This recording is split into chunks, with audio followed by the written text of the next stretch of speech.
शिवाय ने खुद को संभाला और बालकनी की तरफ जाते हुए अपना फोन निकाल लिया। दिनेश, मैं आपको एक और जिम्मेदारी दे रहा हूं। 28 तारीख को प्लाजा होटल में बर्थडे पार्टी का अरेंजमेंट भी आपको ही करना है। याद रहे, यह सबसे शानदार बर्थडे पार्टी होनी चाहिए जो लोग सालों तक ना भूलें। शिवाय ने धीमे लेकिन सख्त लहजे में कहा। बिल्कुल सर, जैसा आप चाहते हैं बिल्कुल वैसा ही होगा, आप एकदम निश्चिंत रहिए। दिनेश सिंह ने अटेंटिव होकर जवाब दिया। दूसरी तरफ नंदिनी मिस्टर दिनेश के साथ अपनी शादी के सपने सजा रही थी। उसे यकीन था कि इतने पैसे वाले आदमी से शादी करके वो जिंदगी भर ऐश करेगी। क्या नंदिनी का ये सपना पूरा हो पाएगा? शिवाय अवंतिका को कैसे बताएगा अपनी सच्चाई? और क्या सच जानने के बाद अवंतिका अपना लेगी शिवाय को? अगर तेरी शादी इंडस ग्रुप के मैनेजर दिनेश सिंह से हो जाए तो जरा सोच क्या बात बनेगी। रेखा ने काफी सोच विचार करके कहा। हल्की सुनहरी रोशनी में नंदिनी अपने कमरे में खड़ी आईने के सामने अपने खूबसूरत बालों को संवार रही थी। रेखा भी वहीं मौजूद नंदिनी से बातें कर रही थी। रेखा की यह बात सुनकर नंदिनी के होठों पर हल्की मुस्कान आ गई। रेखा धीरे धीरे उसके पास आई। उसकी आवाज में एक मिठास थी और आंखों में चमक।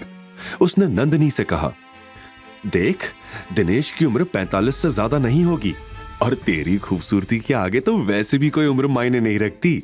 तुम दोनों की जोड़ी कमाल की लगेगी। नंदिनी ने एक नजर घुमाकर अपनी मां की ओर देखा, फिर कंघी को टेबल पर रख दिया। फिर उसने रेखा का हाथ पकड़ के कहा, मॉम, अभी से इतने सपने मत देखो, क्या पता ऐसा ना हो। यह सुन के रेखा ने झटके से उसका हाथ छुड़ा लिया। उसकी आंखों में अचानक एक जुनून सा चमक उठा। रेखा बोली, शुभ शुभ बोल नंदिनी, ऐसा क्यों नहीं होगा? मेरी बेटी की खूबसूरती किसी फूल से कम थोड़ी है।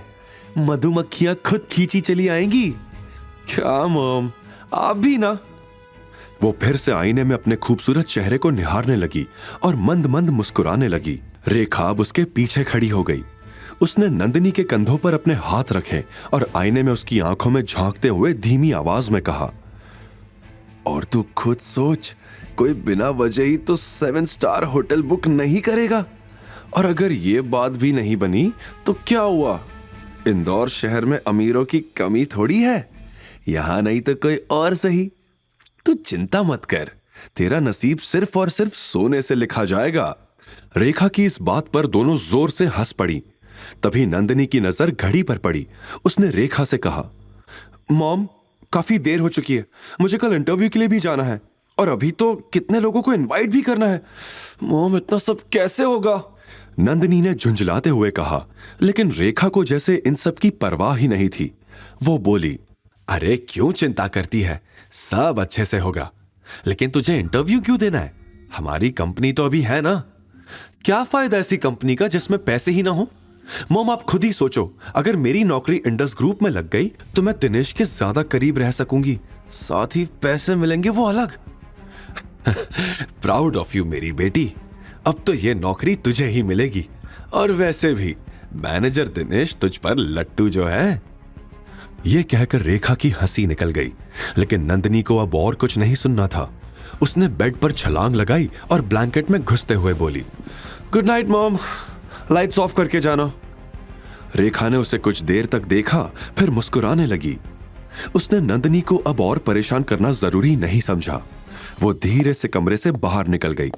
कमरे में अंधेरा छा चुका था, लेकिन नंदिनी की आंखें अब भी खुली हुई थी। वो रेखा के सामने शांत बनी रही, लेकिन उसके मन में भी लालच बढ़ता ही जा रहा था। आखिर नंदिनी किस इंटरव्यू की बात कर रही थी और उसके बिजनेस का क्या हुआ था? क्या चल रहा था नंदिनी के खुराफाती दिमाग में? सुबह की पहली किरण शिवाय के लिए जीत की तरह थी। उसकी सबसे बड़ी चाहत थी कि वो अवंतिका के साथ एक ही छत के नीचे रह सके, और आज वो सपना सच हो चुका था।